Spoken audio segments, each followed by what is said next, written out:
Okay, hello everyone. Again, we'll start it from this question now. So what we are saying over here, so a boat covers 32 kilometers upstream and 36 kilometers downstream in 7 hours. Okay. Now, first of all, we need to understand what is upstream, what is downstream. Right now, I do not know whether you know it or not. Basically, लेकिन कुछ जिनको पता है उनको बढ़िया है, जिनको नहीं पता, we'll basically make it. कि हम क्या कह रहे हैं कि what is upstream? Upstream मतलब कि ये कुछ ऐसा है कि मतलब पहाड़ से मान लो पानी नीचे आ रहा है, या ऐसा थोड़ा सा, ये थोड़ा आप लिंक कर पाओगे। आपने सीढ़ियाँ देखी होंगी, जो ऑटोमेटिक सीढ़ियाँ होती हैं, right,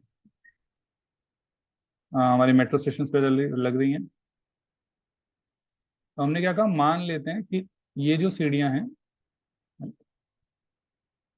I'll take it just a second. I'll take it over. Yeah, what I'm saying, ये जो सीढ़ियाँ हैं, अभी के लिए मान लेते हैं कि ये नीचे की तरफ जा रही थी और हम कहाँ चढ़ रहे हैं, इसके ऊपर। अगर मुझे ऊपर जाना है, पहले तो मुझे समझ में आना चाहिए, अगर ये सीढ़ी जो है वाई की स्पीड से चल रही है और मेरी स्पीड एक्स है, तो मुझे ये समझ में आना चाहिए कि अगर मुझे ऊपर जाना है तो मेरा एक्स जो होगा वो बड़ा होना चाहिए वाई से। पहली चीज तो मुझे बिल्कुल समझ में आनी चाहिए। दूसरा, जब ये वाई नीचे जा रहा होगा, एक्स ऊपर जा रहा होगा, तो मुझे समझ में आना चाहिए कि जो स्पीड होगी वो अब इसकी कम हो जाएगी, जो नेट स्पीड होगी हमारी वो कम हो जाएगी, राइट है। तो एक्स माइनस वाई स्पीड हो जाएगी, इसे हम कहेंगे अपस्ट्रीम। डाउनस्ट्रीम मतलब जैसे लिफ्ट, अब नीचे आने के केस मानते हैं कि लिफ्ट नीचे आ रही है और हम भी नीचे ही उतर रहे हैं, राइट, मेट्रो से जैसे भागते हैं उतरते हुए, तो हम भी नीचे उतर रहे हैं और लिफ्ट भी नीचे ही जा रही है, तो अब जो हमारी स्पीड होगी वो ज्यादा हो जाती है, हम जल्दी नीचे उतर पाते हैं, राइट है। तो एक्स प्लस वाई स्पीड हो जाएगी। तो ये कब होगी, अपस्ट्रीम में। अपस्ट्रीम एक तरीके से, अब एक्चुअल में समझने के लिए, अपस्ट्रीम मतलब जो हम पानी ऊपर से नीचे बहता है, तो बेसिकली जब मैं पानी के रिवर्स फ्लो में जाऊंगा, जिस डायरेक्शन में पानी आ रहा है उसके जहाँ उस तरफ जाऊंगा जहां से आ रहा है, उसे मैं क्या कहूंगा, अपस्ट्रीम। और जहाँ जा रहा है उस डायरेक्शन में जाऊंगा तो उसे हम कहेंगे डाउनस्ट्रीम, राइट है। लाइक जब आप राफ्टिंग करते हैं तो बेसिकली आप डाउनस्ट्रीम जाते हैं जनरली, राइट।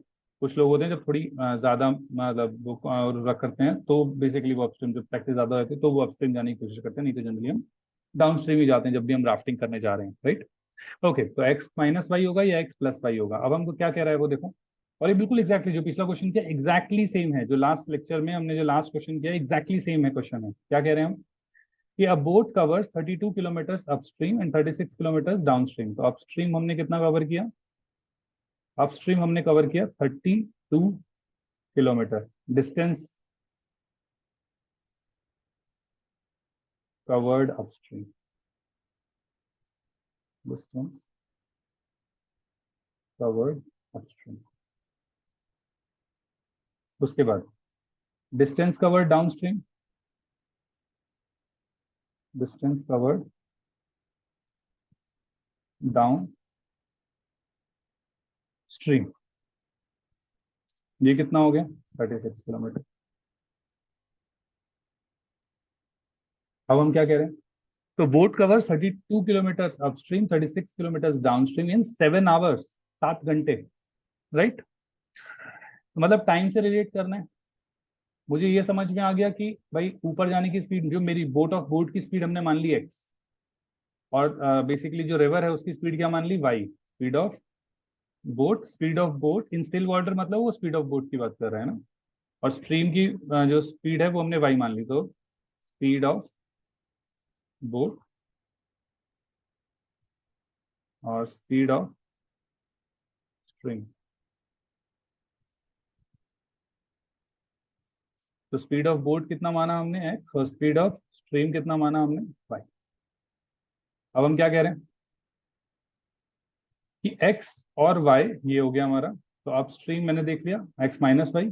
अपस्ट्रीम में 32 किलोमीटर, उसमें कितना कह रहा है वो, 7 घंटे, आई थिंक शुरुआत में 7 घंटे। तो what we are saying 7 hours is equals to 32 upstream में, तो x plus sorry x minus y plus 36 downstream में, एक्स प्लस वाई। सिमिलरली अगर डिस्टेंस अलग हो जाए थोड़ा सा ना, उन्होंने दूसरा डिस्टेंस कितना दिया, 40 और 48 और 9 घंटे, 40 और 48 और टाइम कितना, 9 घंटे, तो 940 x minus y 48 x plus y. अब बस ये दो ही क्वेश्चन मिल गई हमें। वापस से basic sense, again similar question एक हमने पहले किया हुआ है। ठीक है, तो क्या करें, एक्स माइनस वाई को 1 अपॉन एक्स माइनस वाई को कैपिटल एक्स मान लेते हैं, 1 अपॉन एक्स प्लस वाई को कैपिटल वाई मान लेते हैं, राइट है। एंड हेंस अब हम क्या कह रहे हैं कि 7 जो है वो किसके बराबर हो गया, 32 एक्स के प्लस 36 वाई के, और 9 किसके बराबर हो गया, 40 एक्स के प्लस 48 वाई के, राइट है। बस अब क्या बचा देखो, एक 32 हो गया, एक 40 हो गया, एक 36 हो गया, एक 48 हो गया, एक्स है वाई है, एक्स है वाई है, राइट है। अब हम क्या कह रहे हैं, हमने कहा यार रे रे रे रे रे रे रे, कुछ कर सकते हैं कि उसका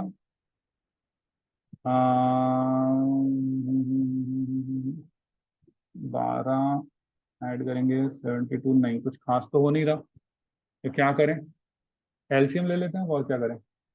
32 और 40 क्योंकि दोनों की सेम नहीं है ना, तो मैं उनको ऐड करके वैसे नहीं कर पा रहा हूँ, ठीक है ना। तो हमने क्या कहा, 40 और 32, एक्स को एलिमिनेट करना चाह रहा हूँ मैं, तो 32 एंड 40 को मैंने एलसीएम के फॉर्म पे लिया, तो 4 लिखा, 4 8 जा और 4 10 जा, 8 से ही हो जाता है, 8 ही कर लेते सीधा, कोई बात नहीं, 2 यहाँ लिख लेते हैं, कोई बात नहीं। 4 और 5, 4 5 में कोई कॉमन नहीं है, 4 5 जा 20 होता है, 22 जा 40, 42 जा 44 जा, नहीं, हाँ 44 जा 160, तो 160 ठीक है। तो अब 160 आ गया मेरा एलसीएम, 160 लाने के लिए अब 32 को 5 से मल्टीप्लाई करना पड़ेगा, राइट है।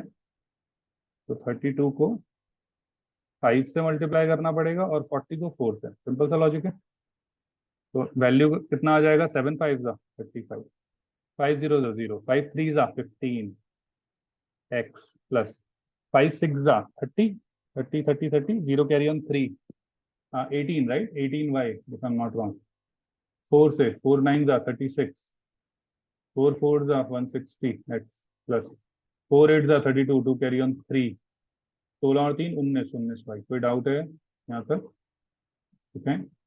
देन माइनस किया, ये माइनस यहाँ से, ये माइनस यहाँ से, तो यहाँ पे कितना आ जाएगा, बेसिकली -10, आई एम सॉरी कुछ गड़बड़ की क्या मैंने, बहुत बढ़िया, 160 को तो एलिमिनेट कर रहे थे, उसी को सब्ट्रैक्ट करके, बहुत बढ़िया। 5 से ये मास्टर सच में ही कुछ करेगा लग रहा है मुझे भी। 160 से 160 गया क्या, या -1 आ गया बेटा, ये -12 वाई आ गया, राइट है। तो वाई किसके बराबर आ गया, 1/12 के बराबर, राइट है। चलिए इसकी वैल्यू एक्स की निकाल लेते हैं, तो वहां पे इक्वेशन में डाल लेते हैं, 7 is equal to 32 x plus 36 y, y कितना आया, 1/12, 12 से 3, 3 से उधर 4, 4 इज इक्वल टू 32 एक्स। मैं ज्यादा तेज तो नहीं कर रहा यार, बस यहाँ 3 आया, 3 को सब्ट्रैक्ट कर दिया वहां ले जाके, ज्यादा कुछ नहीं किया मैंने। एक्स इज इक्वल टू कितना हो गया, 1/8। अब देखो एक्स क्या माना था, एक्स माइनस 1/x-y, हम क्या कह रहे हैं, 1/8 is equal to x, which is basically 1/x-y.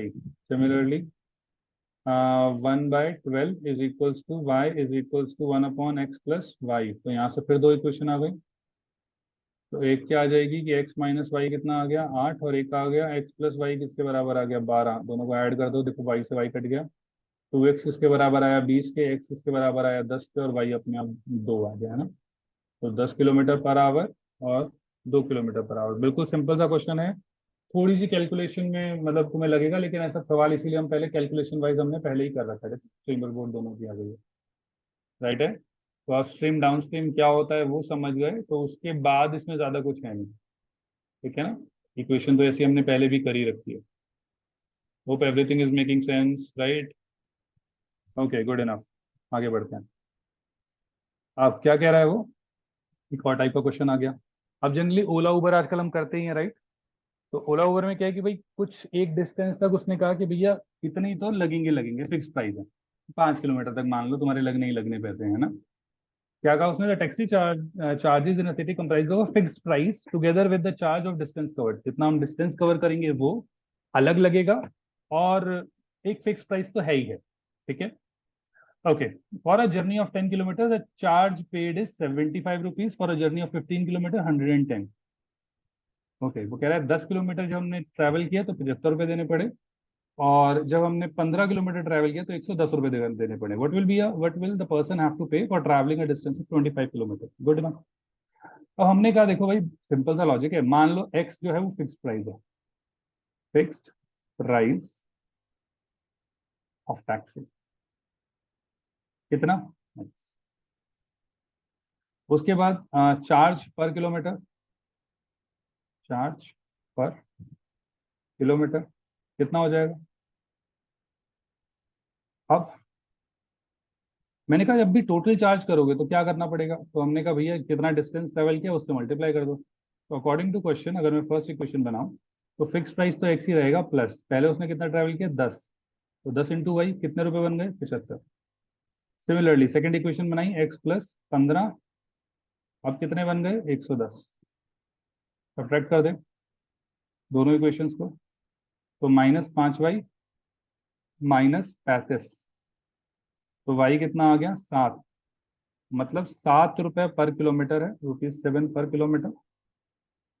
और 7 को यहाँ डालेंगे 70, 70 सुधर 70 राइट, यस। तो this would basically makes me x basically कितना हो गया 5। तो 5 रुपए फिक्स प्राइस है और 7 रुपए पर किलोमीटर हमारा वेरिएशन हो जाएगा, राइट है। आई थिंक आंसर भी यही दे रखा होगा, नहीं कुछ और बोला। अच्छा 25 किलोमीटर के लिए हमें निकालना है, तो 25 किलोमीटर के लिए क्या हो जाएगा, for 25 kilometre amount, for 25 kilometre x plus 25 multiplied by y which is 5 plus 25 multiplied by 7 which is 5 plus 25 I think 175 I think 75 right 180। अरे रे रे रे रे, क्या बातें समझ में आई हैं। 180 rupees is our final answer. Okay, अरे 180 का है, ठीक है ना, बढ़िया। Hope it is clear. कोई भी डाउट हो यहाँ तक, सिंपल सा अब बेस फॉर्मूले बनाने हैं, दो वेरिएबल इक्वेशन पे दो लीनियर इक्वेशन बनानी है, उनको सॉल्व करना है एलिमिनेशन या सब्स्टिट्यूशन से, और काम खत्म। कोई मतलब नहीं है दुनियादारी से भागे देने, यही है चैप्टर पूरा। क्या कह रहा है वो, area reduced by 9 square unit. Okay, अब वो कह रहा है कोई एरिया है।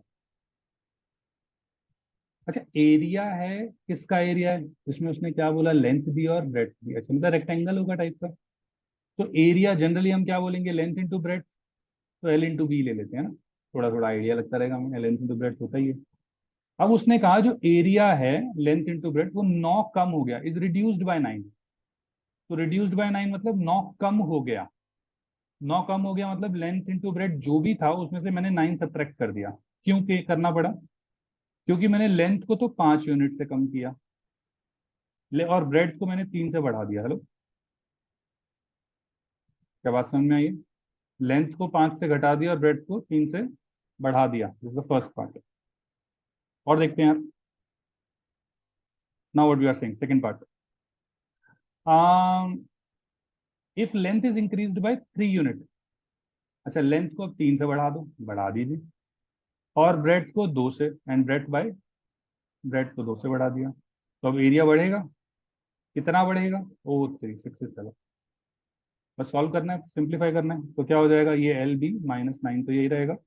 अब देखो जब बी का मल्टीप्लाई करेंगे तो पहले एल को बी से करेंगे, मैं पहले सिखा चुका हूँ, तो एल बी, फिर एल को 3 से करेंगे तो +3 एल, 5 को बी से करेंगे -5 बी, 5 3 अरे -15, l b +67 is equals to l b +2 l, है ना, +3 बी, ओहो +6। क्या ये कोई डाउट है? ध्यान से देखें, एल बी से तो एल बी ऐसे नहीं पड़ गया, 3 एल और 5 बी, माइनस वहां जाके प्लस हो जाएगा, तो ऐसे ही लिख लेते हैं, 3 l -5 b is equals to minus वहां जाके प्लस, तो 6 आ गया। एल बी से एल बी कट गया, 2 एल +3 बी, 6 उधर चला जाएगा, कितना आ जाएगा 61। कोई भी डाउट, राइट है। अच्छा दोनों इक्वेशंस को एक साथ लिख लें अब दोबारा एक बार, तो क्या कह रहे हैं हम, तो एक हो गया 3 l -5 b is equals to 6, और दूसरी क्या हो गई, 2 l +3 b is equals to 61। Simple सा लॉजिक है कि बी जो है यार वो नेगेटिव है, ओहो एक पॉजिटिव है, ठीक बात है। तो हमने कहा भैया मैं तो इसी को लूंगा, इसको जो नेगेटिव पॉजिटिव है, उससे थोड़ा आसान हो जाएगा। 5 और 3 का एलसीएम 15 होता है, इसका मतलब ऊपर वाले में 3 से मल्टीप्लाई करना पड़ेगा और नीचे वाले में 5 से। क्यों कर रहे हैं हम ऐसा? ताकि हम जो कोफिशिएंट्स हैं जिनका अपोजिट साइंस हैं उनका कोफिशिएंट सेम आ जाए। सेम आने के बाद बेसिकली हम उनको ऐड या सब्ट्रैक्ट कर ऐड करके काट दें। अगर सेम साइंस होंगे तो फिर सब्ट्रैक्ट करके काट देंगे, ताकि हमें सिर्फ एक वेरिएबल मिले। इसी को हम एलिमिनेशन मेथड कह रहे हैं अभी तक, राइट है ना? तो हम क्या कह रहे हैं यहाँ पे, 9L minus 15B is equals to 18, 5 दूनी 10L माइनस 5 तिया 15B is equals to 5 Ekam 5, 5 305, right है? तो अब हमने क्या कहा, हाँ एक पॉजिटिव है यार, भैया मतलब क्या है। चलो 19L इज इक्वल्स टू, ये कितना हो गया 323। तो L कितना हो गया 323 डिवाइड बाई 19। अब भैया ऐसा देख के लग तो रहा है कट ही जाएगा, तो 190 और 133 आई थिंक कट जाएगा, 17 से चला जाएगा। ठीक है, तो एल की लेंथ कितनी हो गई हमारे पास 17। और जब ये लेंथ 17 मैंने, थोड़ी सिंप्लीफाइड इक्वेशन कौन सी है, दोनों ही सिंप्लीफाइड लग रही है, ऊपर ही डाल देते हैं। क्या कह रहे हैं हम यहाँ पे, तो 2L प्लस 3B किसके बराबर 61 के। तो 2 × L मतलब 17 plus 3B is equal to 61। तो 3B किसके बराबर 61 माइनस 34, राइट है? 61 माइनस 34, तो कितना हो गया 27। हाँ 27। बी इज इक्वल टू मतलब 9 आ गया, तो एक 9 आ गया और एक 17 आ गया। एरिया कितना हो गया, एक्चुअल में जो एरिया था वो था लेंथ इंटू ब्रेड। अच्छा 17 और 9 साइड ही पूछी थी, लेकिन 17 × 9 अगर एरिया भी पूछा हो तो समझ में आना चाहिए 153। ओके, सर को पहाड़ा आता नहीं है, सर मल्टीप्लाई कर लेते हैं जल्दी से। 153, ओके तुम लोगों को आना चाहिए भाई। Okay good enough. क्या बातें समझ में आई हैं, find length and bread. Okay, अब हम क्या कह रहे हैं, अब ये एंगल पे आ गया। क्या कह रहा है वो, the larger of to supplementary, supplementary angle कौन से होते हैं भाई? तो बेसिकली अगर मैं एक लाइन ले लूँ, ये एक पॉइंट ले लूँ, तो ये एंगल हमारा 180 डिग्री है ना, कुछ ऐसा कह रहा है। एक को एक्स माना और दूसरे को वाई, तो एक्स प्लस वाई कितना हो जाएगा 180 degree. The larger of the two supplementary angles exceed the smaller by 18 degree. इसका मतलब अगर मैंने वाई माइनस एक्स का बोला तो वो 18 डिग्री के बराबर आ गया। ऐड कर दें तो एक्स एक्स कट जाएगा, ये हो जाएगा 2y। 2y किसके बराबर 198 के, एक्स वाई कितना किसके बराबर 99, वाई 99 हो गया। तो एक्स किसके बराबर, एक तरीके से 81। इक्वेशन में डाला, सॉल्व किया, बस थोड़ा सा एंगल से रिलेटेड था इसलिए डाल दिया, नहीं तो ज्यादा कुछ नहीं है। ओके, अब वो क्या कह रहा है, मीना मैम है कोई, okay went to a bank to withdraw 2000 रुपये। ओके, एक लड़की है मीना, वो 2000 रुपये निकालने हैं उसको। उसने कहा कैशियर से कि भैया मुझे तो 50 और 100 के ही नोट चाहिए, पता नहीं 2000 के बंद हो गए, 500 के बंद हो जाए तो हम क्या करेंगे। भैया हमें तो 50 और 100 में दो, ये ना बंद होने के। मीना को 25 नोट मिल गए। अच्छा मान लो कि 50 के उसको एक्स मिले और 100 के नोट उसको वाई मिले। क्या बात समझ में आ रही है? तो हमने कहा कि भाई टोटल 25 नोट हैं। इसका मतलब अकॉर्डिंग टू क्वेश्चन क्या हम लिख सकते हैं, x plus y is equal to 25। Hello, उसके बाद 50 के नोट कितने हैं एक्स, तो 50 रुपए मल्टीप्लाई बाय एक्स, 100 रुपए multiplied by y is equals to कितना 2000 रुपये। अब हमने कहा भैया जीरो से तो जीरो हम आई से काटेंगे कि हमें कुछ समझ ही नहीं आएगा ये। अरे भैया ये क्या कर दिया, ये मास करना शुरू रहेगा। देखो हाँ हाँ, यहाँ तक क्लियर है क्या, एक एक एक से तो काटेंगे ना। तो 5x plus 10y is equals to कितना है 200। अच्छा एक्स एक्स प्लस ये कितना हो गया 2y, 5 से किया 5 4 से आई थिंक है ना, 5 हो गया। अच्छा ये दूसरी इक्वेशन हो गई, ये फर्स्ट इक्वेशन हो गई। तो हम क्या कह रहे हैं, एक्स प्लस वाई किसके बराबर 25 के, एक्स प्लस 2y किसके बराबर 40 के। सब्ट्रैक्ट कर दें क्या, एक्स एक्स गया माइनस वाई हुआ, -15 आया, तो मतलब वाई किसके बराबर 15। ओ हो वाई 15, तो एक्स प्लस वाई किसके बराबर था 25 के, राइट है? तो वाई 15 तो एक्स कितना आ जाएगा 10। ओके, एक्स 10 आया, आंसर हो गया। तो एक्स मतलब 50 के जो नोट मिले उसको, मीना मैडम को, वो 10 मिले, मतलब 500 रुपये उसे उसके मिले थे, प्लस 100 के नोट जो मिले उसको वो 15 मिले है ना, तो 1500 रुपये वो मिले, टोटल 2000 ही होगा। जो हमने पढ़ा लिखा जो भी दिया सही, ठीक है ना, बहुत बढ़िया। और इसी के साथ ये वाली शीट आपकी खत्म हो गई है, ठीक है ना। और ये वाला चैप्टर भी एक्चुअली आपका खत्म हो गया, क्योंकि सारी हमने वर्ड प्रॉब्लम्स इसी में निपटा ली हैं। तो आई थिंक मैं इस लेक्चर को थोड़ा मैंने 2 या 3 में डिवाइड किया होगा, डिपेंडिंग अपॉन कितना बड़ा लेक्चर बन रहा है। मुझे लग रहा है 3 घंटे का, 2 घंटे का बन गया है। तो मैं शायद उसको 2 पार्ट्स में, 3 पार्ट्स में डिवाइड कर सकता हूँ, it will be seen. But basic idea क्या है कि वर्ड प्रॉब्लम जो क्वाड्रेटिक इक्वेशन के अंदर, बेसिकली जो हमारा ये लीनियर पेयर इक्वेशन है, लीनियर पेयर इक्वेशन के अंदर हमने किया क्या है, इस पूरे पूरे चैप्टर के अंदर लीनियर पेयर इक्वेशन में बेसिकली स्ट्रेट लाइन इक्वेशन मिली मुझे। 2 स्ट्रेट लाइन इक्वेशंस कैसी कैसे हो सकती हैं, तो बेसिकली एक बार काट सकती हैं, पैरेलल हो सकती हैं, या एक के ऊपर एक हो सकती हैं। उसके बाद हमने दूसरी चीज क्या देखी, कैसे डायरेक्टली देख लें, तो a1/a2 not equal to b1/b2, तो बेसिकली वो एक बार काट रही है, कैसे भी कर सकते हैं। a1/a2 बराबर है b1/b2 के, लेकिन वो इक्वल नहीं है c1/c2 के, तो पैरेलल है, ऐसे, ठीक है ना, कैसे। फिर हमने कहा a1/a2 b1/b2 और c1 तीनों तीनों बराबर, तो एक दूसरे ओवरलैप।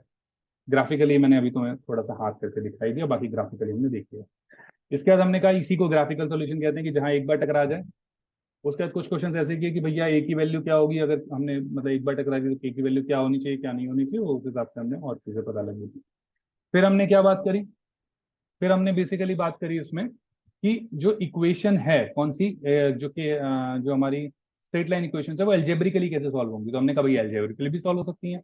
एल्जेब्रिकली सॉल्व करने के लिए हमने क्या कहा कि एल्जेब्रिकली सॉल्व करने के लिए वो बेसिकली इक्वेशंस 2 मेथड से हो सकती हैं। पहले 3 मेथड थे, लेकिन अब जो नए सिलेबस के हिसाब से सिर्फ 2 ही मेथड है, जिसमें हमने क्या कहा, सब्स्टिट्यूशन मेथड हमने बोला आपको, और बेसिकली एलिमिनेशन मेथड बोला। जब जो बोला जाए वो करना पड़ेगा। सब्स्टिट्यूशन मतलब y की वैल्यू निकालो पहली इक्वेशन से या दूसरी इक्वेशन से, और ऊपर वाली में डाल दो, जो पहली इक्वेशन है या दूसरी इक्वेशन जिसमें से भी निकालिए, उसके दूसरे इक्वेशन में आपको डाल दो, तो सब्स्टिट्यूट कर दिया आपने। एलिमिनेट करने के लिए हम क्या करते हैं, एक्स और वाई का कोफिशिएंट लेते हैं और कोफिशिएंट को सेम करने की कोशिश करते हैं। अगर अपोजिट साइन है तो सबसे पहले उसको पिक करो, सेम साइंस है तो जो तुम्हारा मन करे उसे पिक करो, जो आसान हो थोड़ा सा। और उसके बाद दोनों का एलसीएम निकालो, और बेसिकली जिसमें जो मल्टीप्लाई करना है वो बेसिकली जो एलसीएम का नंबर आया उसे करने के लिए उस नंबर से पूरे इक्वेशंस को मल्टीप्लाई कर दो, और फिर जो आया उसको ऐड या सब्ट्रैक्ट डिपेंडिंग अपॉन क्या होता है, उससे एलिमिनेट मेथड हो जाएगा। एक्स की वैल्यू निकल गई, वाई इक्वेशन में दोबारा डाल दो, वाई की वैल्यू निकल जाएगी। उसके बाद फिर हमने वर्ड प्रॉब्लम्स करी, अलग अलग टाइप की वर्ड प्रॉब्लम्स करी। हमने डिस्टेंस की से रिलेटेड करी, हमने फ्रैक्शन से रिलेटेड करी, हमने इक्वेशन बनाने से रिलेटेड करी, हमने एज के रिस्पेक्ट में करी, ठीक है, हमने गाड़ी चलाने डिस्टेंस वगैरह के रिस्पेक्ट में करी, हमने अपस्ट्रीम और लो स्ट्रीम के रिस्पेक्ट में करी, एक एंगल के रिस्पेक्ट में करी है, ठीक है। तो इस तरीके से हमने वाइड वैरायटीज हमने छेड़ी है, ठीक है। रेस्ट मुझे लगता नहीं है इसमें किसी में कोई डाउट आएगा, लेकिन स्टिल अगर किसी को डाउट है they can basically ask me.